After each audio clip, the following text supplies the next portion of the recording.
All right, so this is going to be our tutoring session for this week since I'm not going to be able to make it due to trying to see the eclipse. Um, and hopefully that this is at least somewhat helpful. It's not my ideal format because I like to be there with you and see what you're doing and be able to correct things as we go. But hopefully this is something.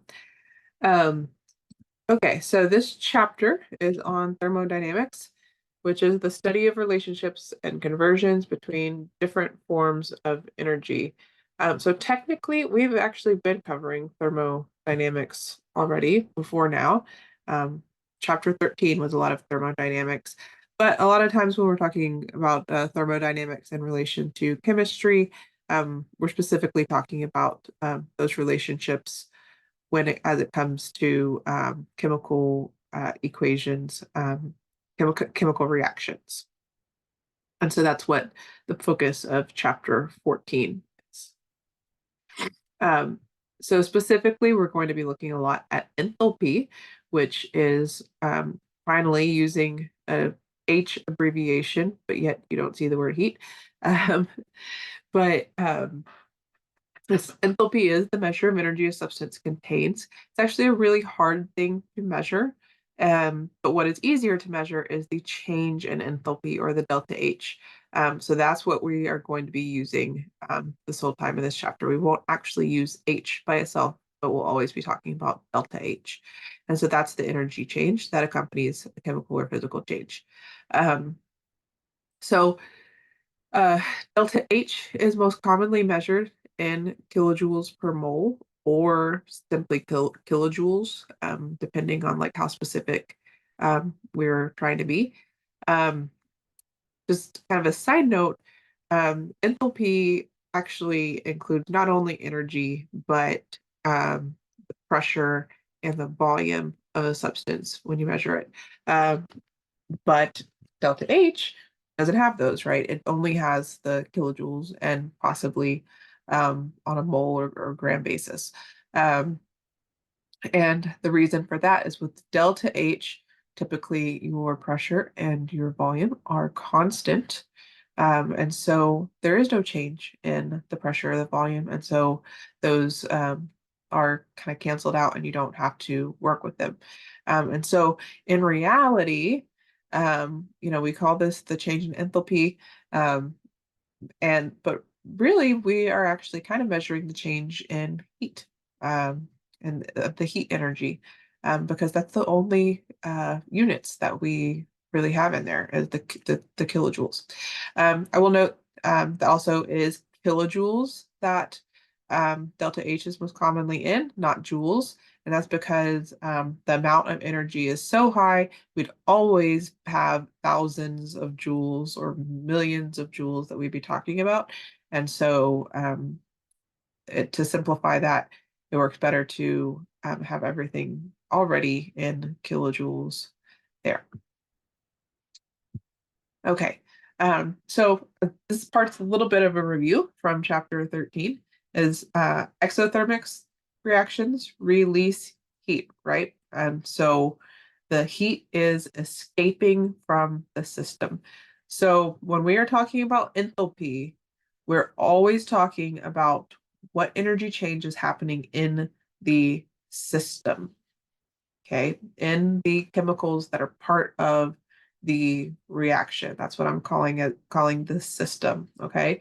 So in an exothermic reaction, heat is released from that system. It's no longer part of that system. So that is actually a net loss of energy, okay? The energy that is remaining, and a lot of with this, we're talking about energy that is potential energy in the bonds, okay?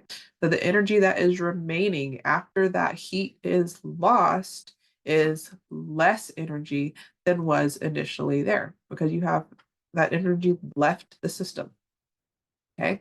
And so therefore, exothermic reactions have a negative delta H, okay? It's a little bit counterintuitive because you think, well, it's hot, it's producing more energy, but it's actually that energy um, is leaving the system, and that is why it's hot. And so the delta H is negative. The change in enthalpy is negative. Okay. Conversely, endothermic reactions are absorbing heat. So they're taking all of the heat energy that is around the reaction and bringing it in to be part of the system. Okay. So due to that, the final potential energy is greater than what is there initially. And so for endothermic reactions, we have a positive change in enthalpy, or delta H. Okay, so what happens in a chemical reaction, right? We have a set of chemicals and that are the reactants. Those chemicals bonds have to be broken and the atoms rearranged and new bonds formed. Okay, and so um, when we break those bonds, that is actually a net increase in energy. Um, and then when we make bonds, that decreases the energy. Okay. So our change in enthalpy is a product of the addition, subtraction of the energy for breaking bonds that happens on the reactant side minus the energy from making bonds that happens on the product side. Here's another kind of visual of that is when bonds are broken, energy is added. We're looking at let's just look at the left one here. And then once all those bonds are broken, then new bonds are formed, and that releases energy, just removing it from the system, right? So if more energy is released than is added, like we have in this one on the left, okay, then our overall energy change is negative. Our delta H is negative.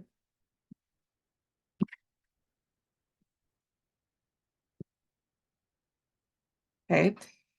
On the right, though, we have energy being added. It's actually the same amount of energy as the one on the left. So we break those bonds, we add energy to the system, and then when the bonds are made, energy is released, but it is less released than was added in this case. And so for this one, our delta H is positive. Okay. And so on the left side, we have extra energy that is released. Oh, we have an overall release of energy, a negative delta H. So that is going to be an exothermic reaction.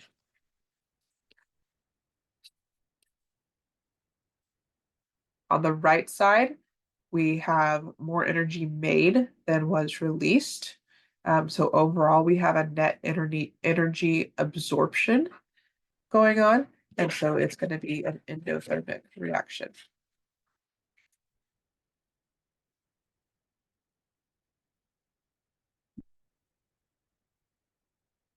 The good news for us is that we don't have to spend a whole lot of time calculating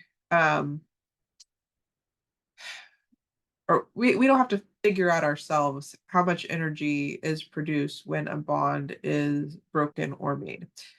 We will have a list of those that you'll always have the list of them that you need, such as this one right here.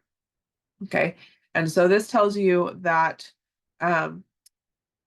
these are all the bond breaking energies here. Okay, so tells you that, for example, a hydrogen-hydrogen bond takes 436 kilojoules per mole, is the energy that will be added when you break that bond. But conversely, if you make that bond, you will use up 436 kilojoules per mole. So it will be a negative 436 kilojoules per mole in the system. Okay.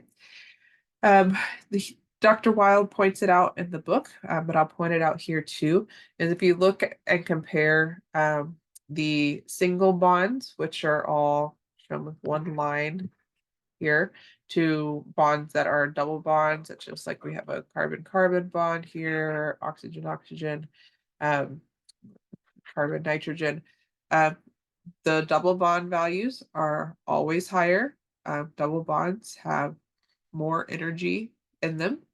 And then if you compare even those to the triple bonds, such as this carbon-nitrogen bond here, we have a carbon-carbon triple bond here, the triple bonds are even higher. Now, they aren't double or triple the energy, but they are always going to be higher than even the highest single bond before them, or the highest double bond before them if you're talking about triple bonds. Okay. So for every reaction, we have to break the bonds that are in the reactants and then construct new bonds, okay? And now, the hardest thing about this probably is that we have to think back many, many chapters ago and think about Lewis structures to know what bonds there are, okay? So here we have the combustion of methane, right? We have CH4, which is methane, adding oxygen, and our products are carbon dioxide and water, combustion reaction. Okay, and so we need to be able to look at this and say what bonds is this reaction composed of? Okay, so for the methane, we have a carbon that is surrounded by 4 hydrogen via single bonds. Okay, so there are actually 4 carbon hydrogen bonds. Okay, for the oxygen, we have you should kind of remember, but if you can remember how to draw the Lewis structures, you can figure it out again, that oxygen is a double bond with the other oxygen. And we do have 2 of those oxygen molecules for every mole of this reaction that takes place. And so there's actually 2 total double bonds there, oxygen-oxygen double bonds. For carbon dioxide, again, if you remember, great. If not, you might have to pull out the pencil and figure out the Lewis structures for this, but carbon has double bonds with oxygen to form carbon dioxide. And then finally, water is a single bond, but 2 oxygen hydrogen single bonds per molecule, for a total of 4 of those oxygen hydrogen bonds. Okay, so then you'll be given a bond energy table. So these just a list of all of the bonds that are in this reaction. Typically, the table you have will probably have more information than you need, and you're going to have to go through and figure out which bond energies you'll use. For example, there might be an oxygen-oxygen bond that is a single bond that might be there to trip you up, and you have to figure out which bond you should be using. Okay, so putting all that together, we have 4 carbon-hydrogen bonds, 2 oxygen-oxygen double bonds. We have 2 carbon-oxygen double bonds, and 2 times 2 or 4 oxygen-hydrogen bonds, okay? And from what we've talked about before, the energy from the reactants is being added to the system. Okay, so here we have addition, and then the energy from the products is subtracted from the system. Okay, this is energy that's going to be released when these bonds are formed. So now we just put in these numbers, okay? And we're going to put it as moles, okay? So technically, there are 4 moles of bonds, of the carbon-hydrogen bonds, okay? There are 2 moles of the oxygen-oxygen double bonds, okay? And what happens nicely there is that all the moles values cancel. It gets the kilojoules per mole, and we're left with a value that is in kilojoules for our change in enthalpy, our delta H. It is a negative 670 kilojoules once we add all that together.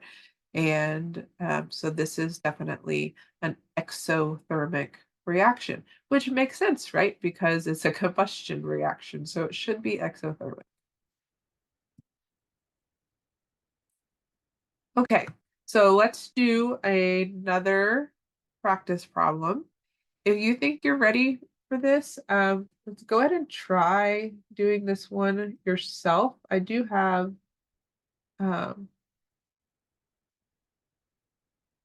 one more practice problem after this, but it would be good to try to do both of these next 2 by yourself.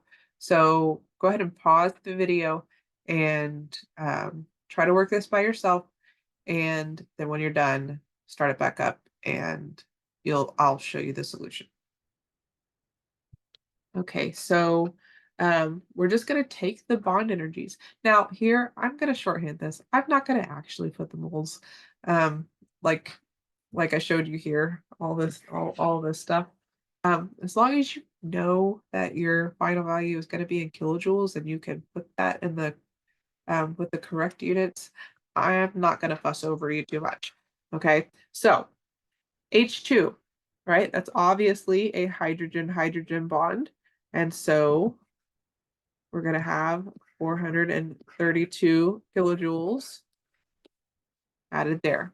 Okay, then F2 is obviously going to be a fluorine-fluorine bond. So we have 154 kilojoules added there. Now I'm getting to my product side, so I'm going to be subtracting. If I had more than one product, I'd probably put parentheses here to remind myself to make sure I'm subtracting both products, but there's only one here, so I'm not going to worry about that. Okay, so hydrofluoric acid, it's a hydrogen fluoride single bond. This one's a pretty easy one, right? It's 565 kilojoules. Okay. And so, oh, and cannot forget, there are 2 of these though. Okay. So I got to make sure that I am multiplying this times 2. Okay. And my final answer is negative 544 joules. So again, the negative change in enthalpy, so it is an exothermic reaction. Okay, so let's do second practice problem. Go ahead and pause this, try to work this on your own, and then when you're done, keep going and we will solve it together. Okay, so carbon monoxide. This one's a little bit trickier than the last one, and you have to remember more about your Lewis structures. Okay, so let's actually just backtrack a little bit and work on this Lewis structure for carbon monoxide. I'm getting out my chemistry book here so I can I don't have my periodic table handy, so I'm just going to my chemistry book to look at my periodic table. Okay, so carbon is in group 4A. Okay, so that means that carbon has 1, 2, 3, 4 valence electrons, right? And oxygen is in 6A. So it has 1, 2, 3, 4, 5, 6 valence electrons. Okay. So when carbon and oxygen bond together, we've got hold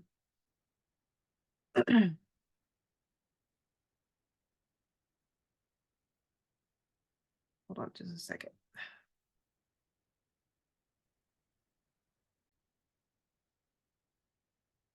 Okay, sorry about that. So we've got the carbon and oxygen, and so let's rewrite this. And I'm gonna put the carbons, well, we'll keep the carbons electrons in red, and I'll make oxygens in blue. We're gonna share one right there. We know for sure. 1, 2, 3, 4, 5, 6. Okay. So right now, the oxygen and carbon are sharing two electrons. And remember the rule of 8, okay? Every atom in here wants to have a full valence shell. They want to be sharing 8 electrons, okay? So right now, the oxygen is only sharing 7. It has its original 6 plus the 1 that it's sharing with carbon, and the carbon is only sharing 5. Okay. So let's have oxygen share another one here. And actually, let me do this. We're going to rewrite this again. So now oxygen is going to share 2 total, okay? And the carbon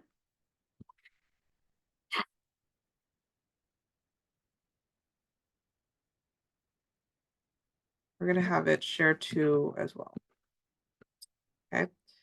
And the carbon has 2 extra. We're gonna keep those 2 together because they're just gonna want to stay together on one side of the carbon. Okay, so now if you count up all of the carbons, it is sharing a total of 6. The oxygen does have 8. So the oxygen is happy, but the carbon is not. The carbon needs 8. And so how we're going to handle that then is the oxygen is going to share 2 more of its electrons. Okay. And so the reason that we shared 2 of the carbons was because the oxygen only had 7. It needed to have 1 more from the carbon to get 8. But now the carbon needs more from the oxygen. Okay, so now we're going to share a total of 4 from the oxygen and put those last 2 on the end. Okay, so that kind of gives it some symmetry. Okay, so now if we look at it, the carbon has 8 total electrons that it's sharing, and the oxygen, I'm like kind of making the colors off, but also has 8. And so that's how we know that this is the correct valence or the Lewis structure, because we've checked that both of the atoms are sharing 8 electrons. Okay, so this is a triple bond, right? There are 3 pairs of electrons that are being shared between the carbon and the oxygen. Okay, the carbon monoxide is a triple bond. I'm going to erase everything here. Okay, so my carbon monoxide bond energy is 1072 kilojoules. Okay, plus we have a 2 here, so I'm going to make sure I add that 2 first, times, right? H2 is going to be our HH bond, 432 kilojoules. Right? I'm done with my reactants. Now, so I'm going to my products. I'm going to put a minus sign because everything from this point forward is subtraction. Okay, I'm also going to go ahead and put parentheses here because I'm going to have several bonds that I'm adding up here. Okay, so this CH3OH. Okay, first thing that we need to remember is OH is our hydroxide ion, right? Hydroxide ions are going to be bound starting at the O. That's why the O is written first, okay? So it's the O that's going to be bound to the carbon from on the OH, okay? Then the H is obviously bound to the oxygen, okay?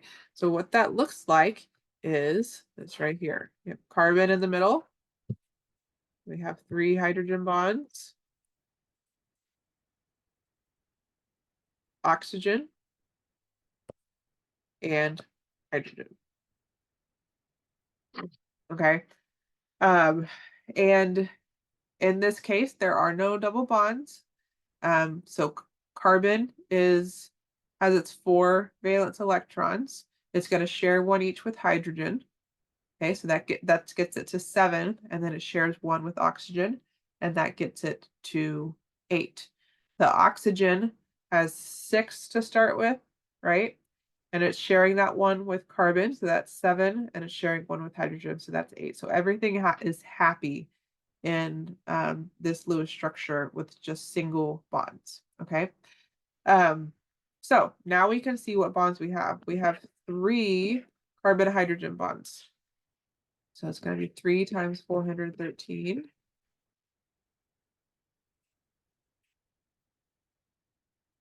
And we have 1 carbon oxygen single bond.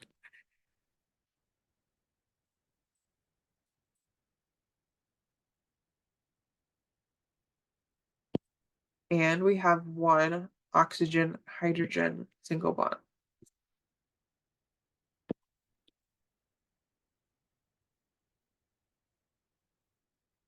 Okay. And when we add all of that together, we're going to get negative 128 kilojoules as our delta H.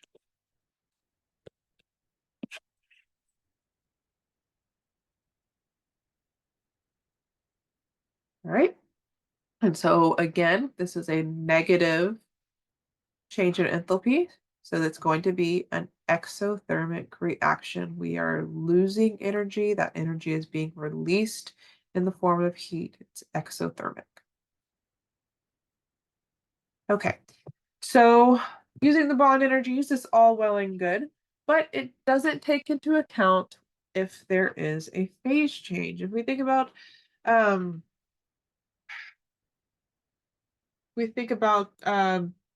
the methane reaction, or sorry, yeah, the methane reaction that we just talked about a few slides ago, that water is in the form of gas when it is taken when it comes out. And so there's a phase change that goes through that, and there's latent heat, and so there's energy that it does get absorbed for that, or released for that, I should say. So bond energies is more of a simplistic way of doing it, but it's not necessarily the most accurate way. So instead, we will use the actual enthalpies of formation that somebody along the line has figured out for us. Again, you'll have this just as a list to use.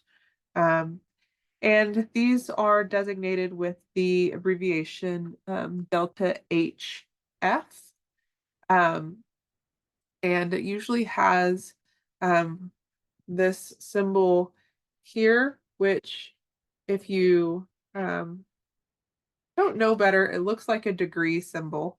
And Dr. Wild doesn't really disabuse you of that when he explains it, because he says that this symbol means that this reaction is occurring at 25 degrees. So just FYI, for future scientific endeavors, that symbol is actually called naught. And what it means, it actually has nothing to do with degrees or temperature. It means that this is the standard state. Okay.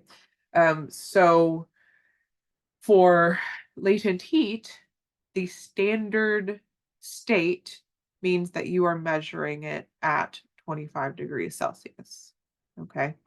And so that naught refers to 25 degrees Celsius in the case of the change in enthalpy, but it doesn't always refer to temperature and other variables. So these are the standard enthalpies of formation. That's obviously what the F stands for, and then delta HF naught. And so these numbers, you'll notice that most of them are negative. Not all of them, but most of them are negative, which corresponds to formation when we have products. That is the formation side, and before we were subtracting. So that makes sense, okay? Now, if we are going to break down a chemical, we're actually going to use these values, but we're just going to use the negative of them. So, for example, ammonia. If we were going to break down ammonia, the standard enthalpy of formation of ammonia would be a positive 446.19, versus if we are constructing ammonia, then it is a negative 46.19 as it is in the table.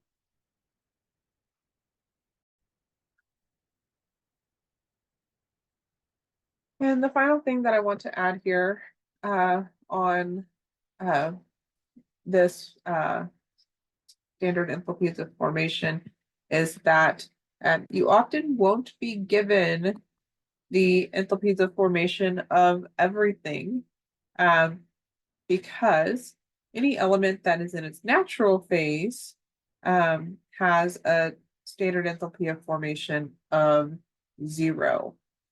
And what we mean by that are molecules that are homonuclear diatomic, or some other number of atoms that is its natural state of being.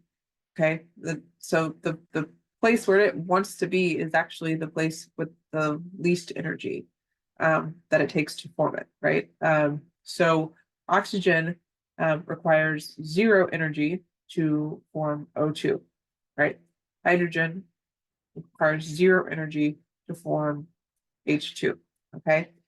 So all of these homonuclear diatomics, the enthalpies of formation or breakdown of those is going to be 0, and you won't necessarily have that as a list like we have here. Okay, so Hess's law. Hess's law is really just a way of saying what we've already been talking about with the standard enthalpies of formation, just putting it into an equation format. Okay, So the first part of the law says for the reaction, AA, B, B, C, C plus DD. Okay, so let's analyze that real quick. The lowercase letters in this are representing coefficients.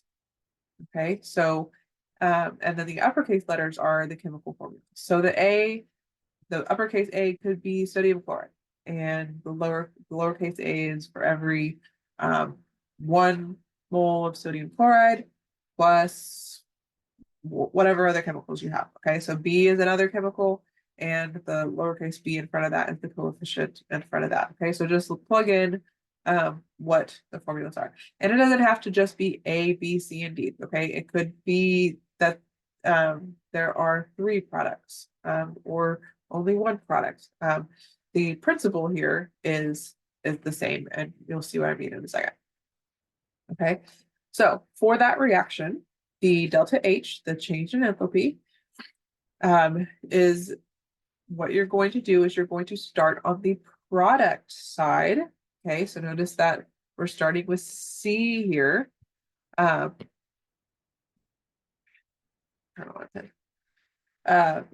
we're adding. Okay, so we are adding the coefficient times the standard enthalpy of formation. Okay, this C in parentheses here is just telling you that you are referring to that information for that C chemical. Okay, so you're not actually multiplying anything or anything like that when you see that C in parentheses or D in parentheses. It's for the uppercase. Okay, all right, so we are on the product side, and we just take the coefficients times the standard enthalpy of formation of the first one, take the coefficient times the standard enthalpy of formation of the second one. Then we're going to go to the reactant side, and we're going to do the same thing, but for each of these, we are subtracting the coefficient times the standard enthalpy of formation. Subtracting the coefficient times the standard enthalpy of formation. So it's kind of the opposite of what we did with the bond energies. And the reason it's the opposite of what we did for the bond energies is because these values just happen to be the formation values, okay, which are on the product side, which before we were subtracting the product side, but now we are adding these because they're already negative, right? They're already in the format for formation, okay? Again, not all of them are negative because some things have different energies and actually they want to come together, and so it doesn't require loss of energy to create some of these things, but for the most part they are negative. Okay, so and that's why. And so in reality, like our signs are going to look the same. We're for the most part, just for excluding the chemicals that are a little bit different and have opposite signs, we're subtracting our product because these have negative values in front of them. Okay, so negative X, whatever. Okay, but when we get here to the reactant side, we're subtracting these, but most likely for most of these, we're subtracting a negative value. And so in reality, we're adding it just like we did with the reactants for the bond energies. Okay. So there's a key point there that the way you put it together looks a little bit different between the bond energies and using the standard enthalpies of formation, but the result is kind of the same.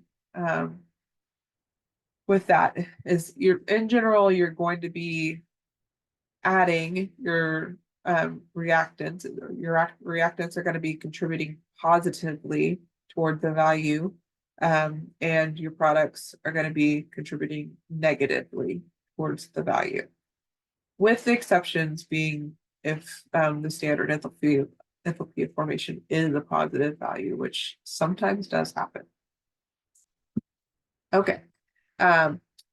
So as I said before, the uppercase letters in the parentheses are just placeholders showing you the calculations for that chemical. Okay, you'll find the standard enthalpy of formation for each chemical and multiply it by the coefficient moles and add or subtract as shown. Okay. Products are going to be added, reactants will be subtracted. Okay, so let's do a practice one. So let's look at that methane combustion that we looked at earlier. And before, our value that we got for using the bond energies are calculated standard enthalpy. Our calculated change in enthalpy was negative 670 kilojoules. Okay, so this is from bond energies. This is what we got from the problem that we started out with. Okay, let's see how off that is. Okay, because remember, there's phase changes that are going on, and so this might not be quite right. Okay, so we're going to now use Hess's law, and we're going to start on the product side. And add our standard enthalpies of formation for each of these products, and then subtract the enthalpies of formation for the reactants. Okay, so CO2. And if we have any coefficients, we're going to put those in there, right? For CO2, we don't have a coefficient, so we're just going to write it as is. So it's going to be negative 393.5 kilojoules, technically kilojoules per mole.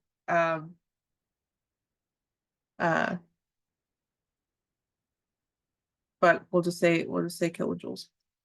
Okay. I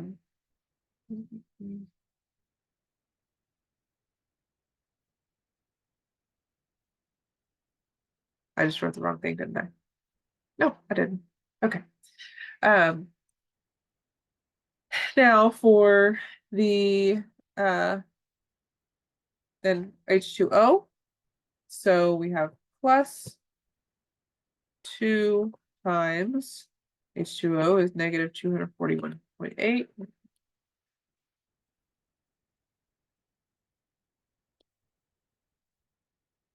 Okay, so that is it for the product. So now we're going to subtract minus our CH4. There's only one of those. So minus a negative 74.9 kilojoules. Okay, and then for the oxygen, what's that going to be? I don't have it listed here.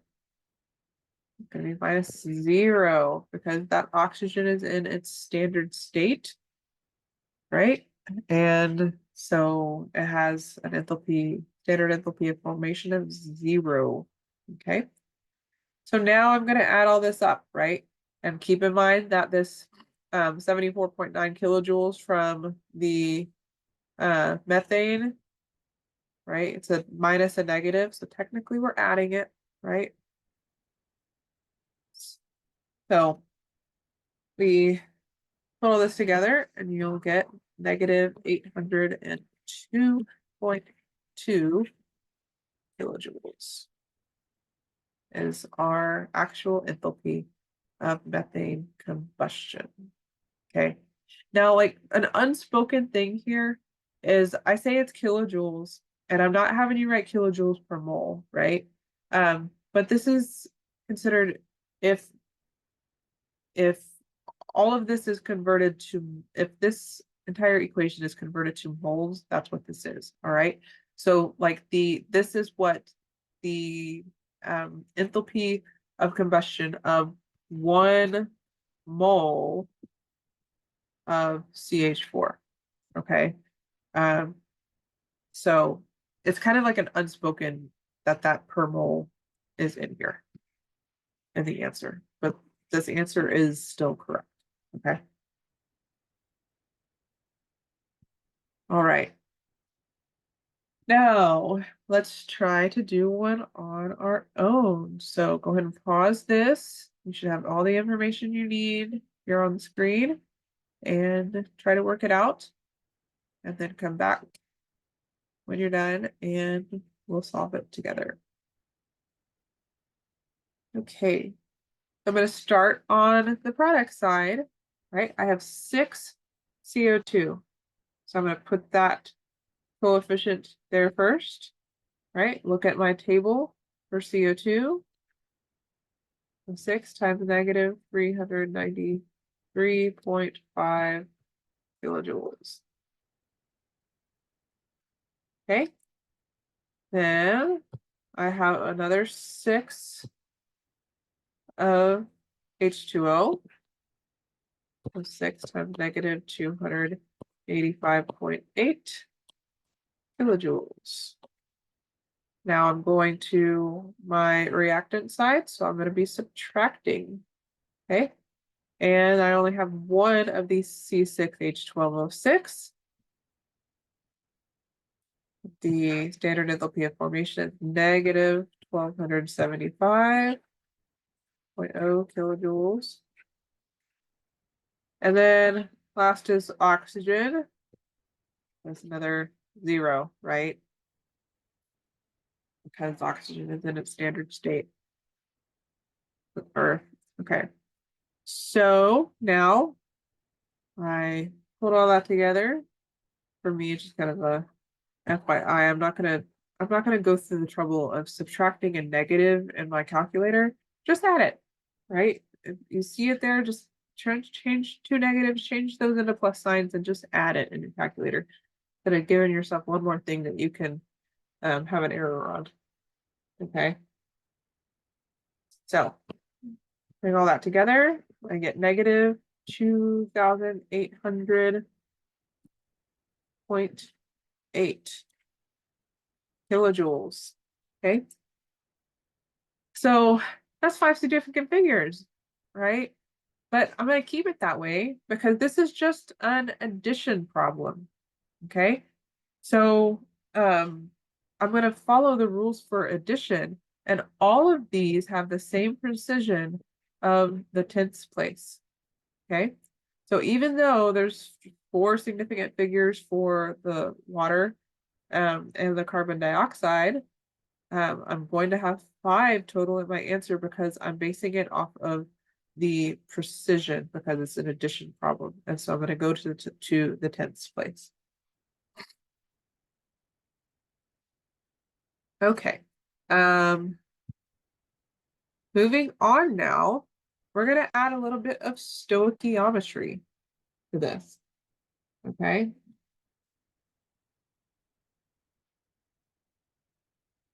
And it doesn't really make the problem that much harder. It's just doing some things that you already know how to do and applying them to this type of problem.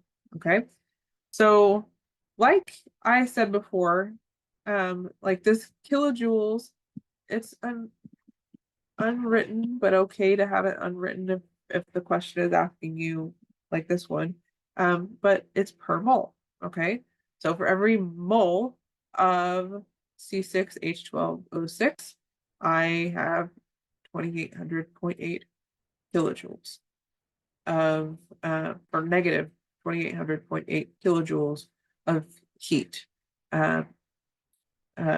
Heat or not heat, but change in enthalpy. Okay. This would be heat that is released. So if I was talking about heat being released, I wouldn't say the negative, right? It would be 2800.8 kilojoules of heat was released from the reaction, making the change in enthalpy negative. Okay. Now, if I'm talking about how much oxygen, I'm basing this, okay, so for every so based off of this equation, I would actually say for every 6 moles of oxygen, I will have a change in enthalpy of negative 2800.8, right?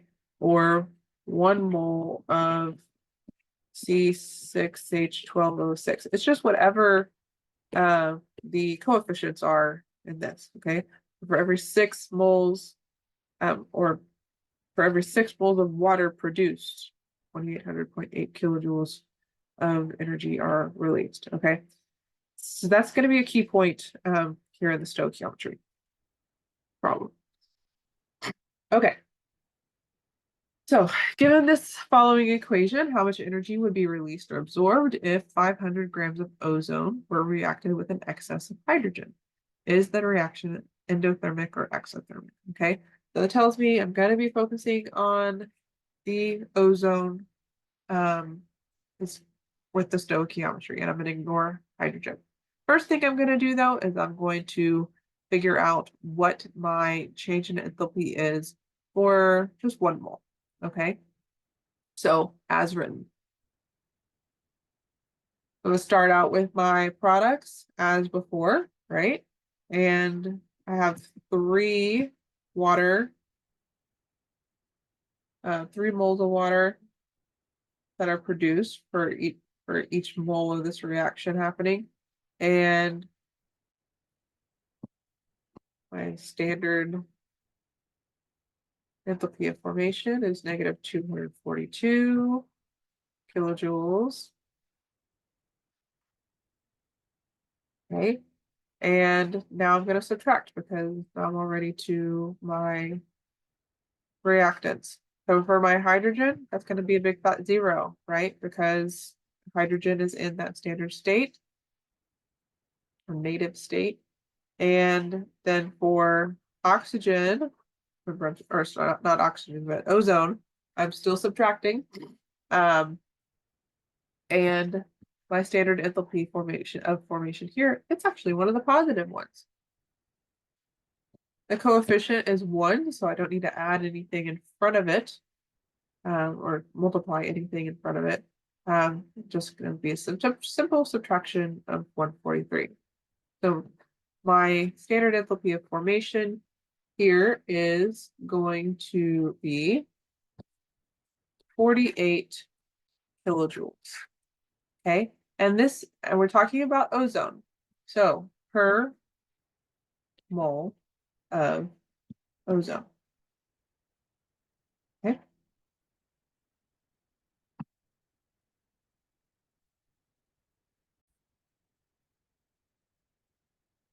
So now that we have the enthalpy of the reaction, we can use the grams and what we know about molecular weight of ozone to construct a stoichiometry problem. Okay, so just like other stoichiometry problems, we're going to start it with the gram value we were given. So 500 grams of ozone over 1, right? And just like other stoichiometry problems, whenever we start out with a gram, always the next step is going to be converting that to moles using the molar mass. So that's what we're going to do here. We're going to end up with 1 mole of ozone, okay? And our molar mass is going to be molar mass of oxygen is 16 AMU times 3. And so I can do that one in my head.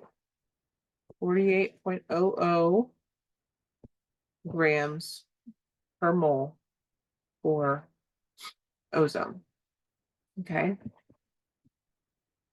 And so once you've done that, the grams are going to cancel. You're left with moles on top.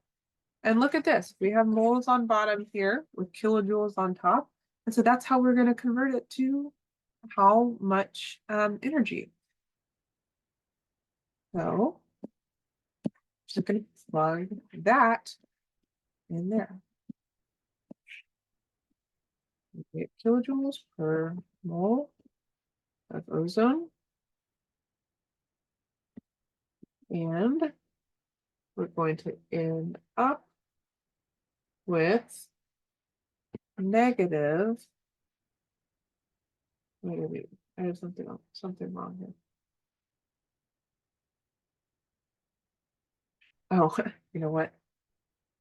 This was not 48. Some of you are probably like, what? That was not right. Okay. So, it was actually, I was reading the wrong thing on my cheat sheet. The 48 is coming from the molar mass. So it's negative 869 kilojoules per mole of boson. Okay. So that 48 should not be there. Should be negative 869. Okay. Kilojoules per mole of boson. Okay. So our final answer, once we put all that together, is 9,055 kilojoules. Okay. So let's go back to the question. How much energy would be released or absorbed? Okay. So if we have a negative number, that is energy that is released, that we lose. If we have a positive number, it's absorbed into the system. Okay. So we have negative. And if we are talking about energy that is released, we're not going to talk about it in terms of that negative. Okay. If we're talking about it in the terms of enthalpy, yes, it's negative enthalpy, right? It's loss in the system. The change in enthalpy is negative. Okay. But 9,055 kilojoules positive was released from the reaction. Okay. And so therefore, is the reaction endothermic or exothermic? It's definitely going to be exothermic. Okay. All right, so now we have one that you can work on your own. And so go ahead and pause this. Try to work this out on your own and then come back and see the solution. Okay, so just like the last one, we're going to start out with figuring out what the change in enthalpy is with just the equation. So we have 3 for the nitric oxide, right? And our standard enthalpy of formation for nitric oxide is 90. So this is an odd one where actually all of our standard enthalpies of formation are positive. Okay, that was our lone product. Now we're going to start subtracting. So for N2O, we only have 1. There's no coefficients there. So it's going to be minus 82. For the NO2, again, there's no coefficients, so it's just minus 34. Simple there. Okay.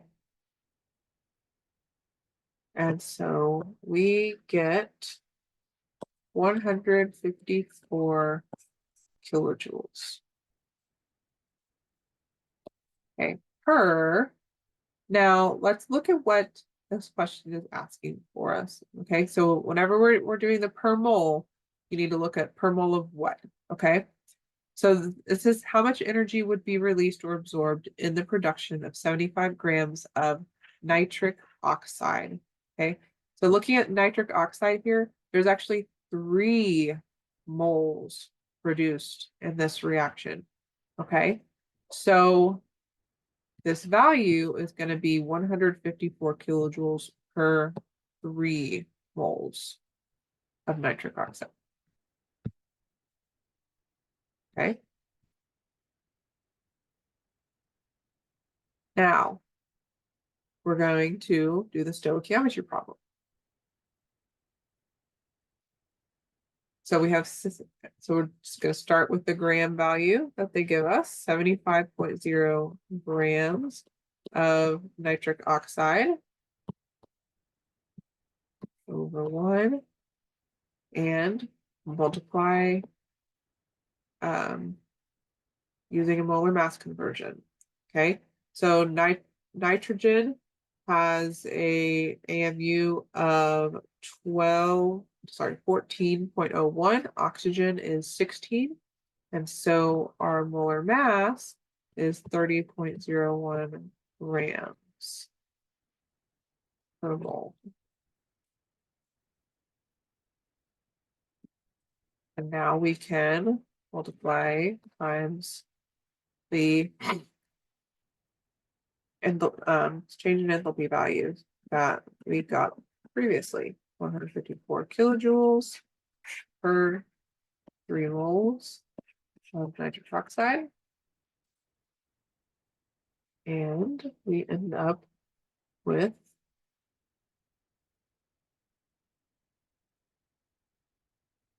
make sure I got the calculation right.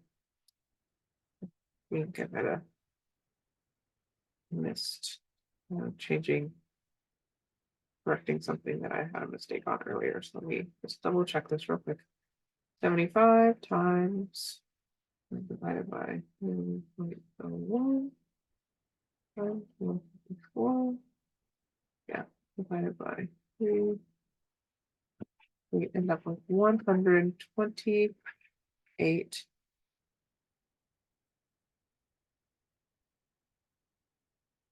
I'm checking my significant figures here. Okay, so 128 kilojoules. And we should only actually have 2 significant figures. I'm gonna still count this as 2, just for the sake of simplicity.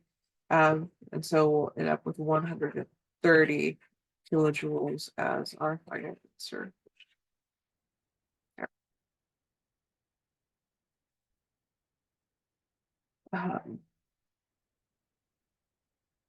Actually, you know what?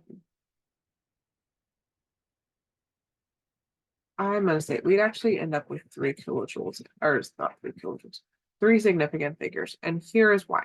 Okay, so for our change in enthalpy part of the problem up top here. Oops. Here, this is an addition problem. And so we're going based off of precision. Okay, so all of these have precision.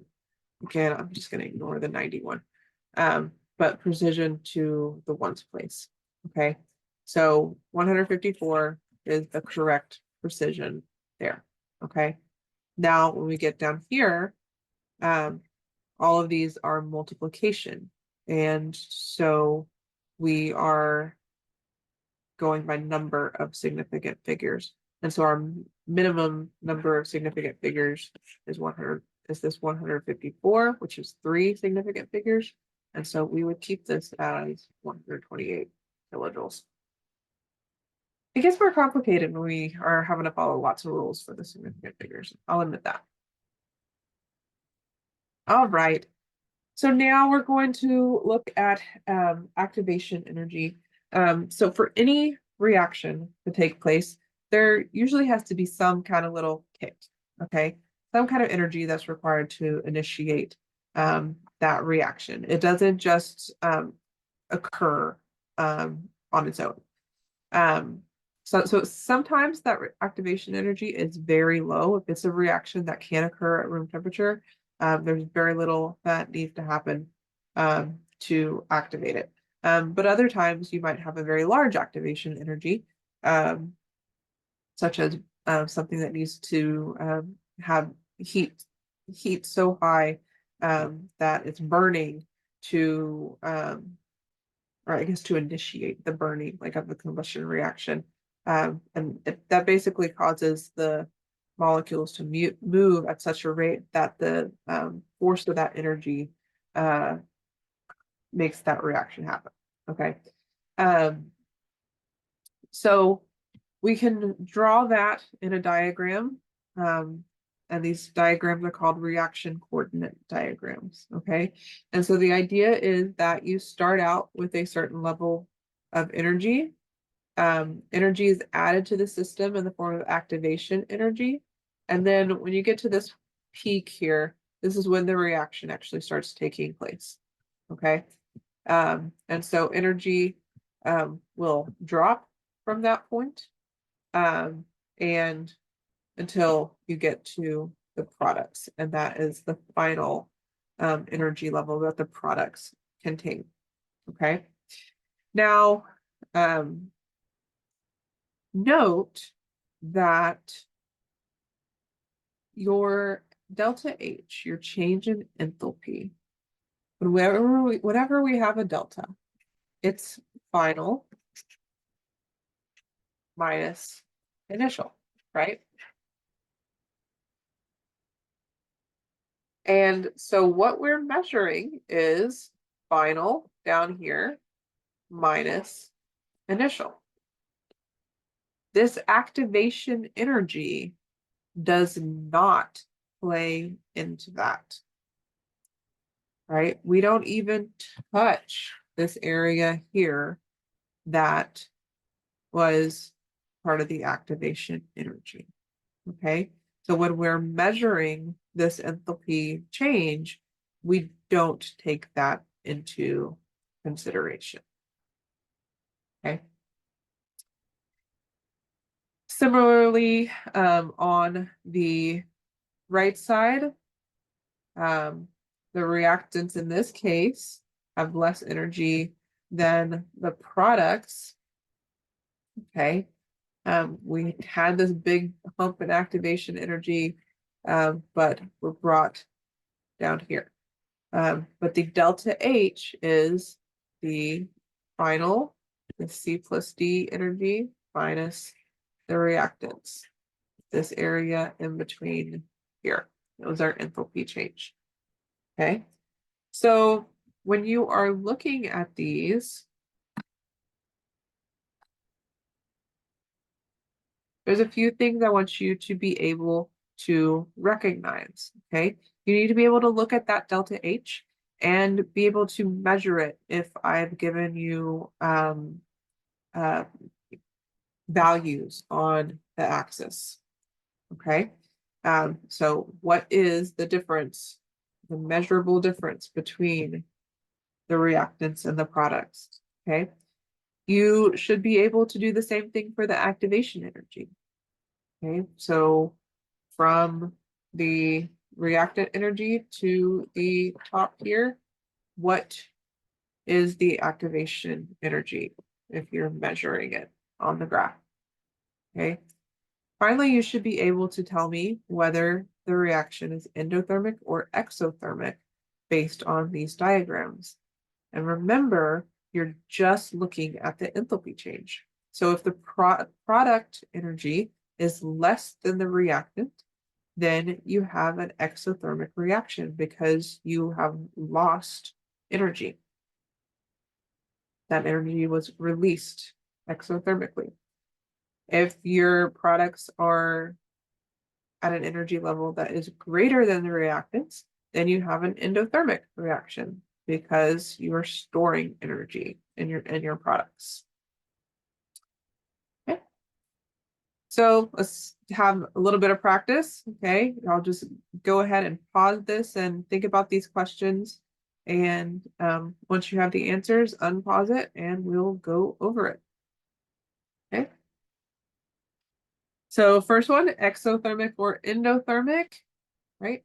Our product is lower than our reactant.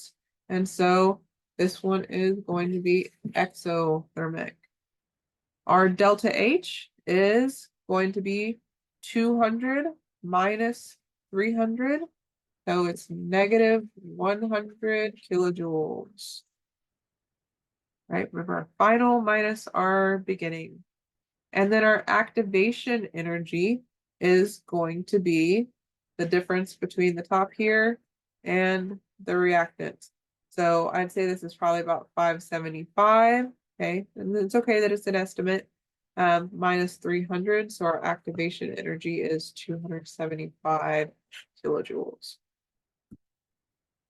Okay, here's a second one. Go ahead and pause it, think about the answers, and unpause it when you're ready. Okay, so this one, the product energy is greater then the reactant energy, that's telling us that we are absorbing extra energy. And this is endothermic. Okay. Our delta H is going to be 250 minus 150. And so our delta H in this case is a positive 100 kilojoules. And then our activation energy, top of here, minus the reactant energy. So I'm saying this is probably about, I'm going to say 345 minus 150, which would be 195 kilojoules. I just did that in my head. I think that's right. But no shame if you use a calculator, but I'm going to check it with the calculator. Yeah, 195 kilojoules estimate. Okay. That is all we have for this week.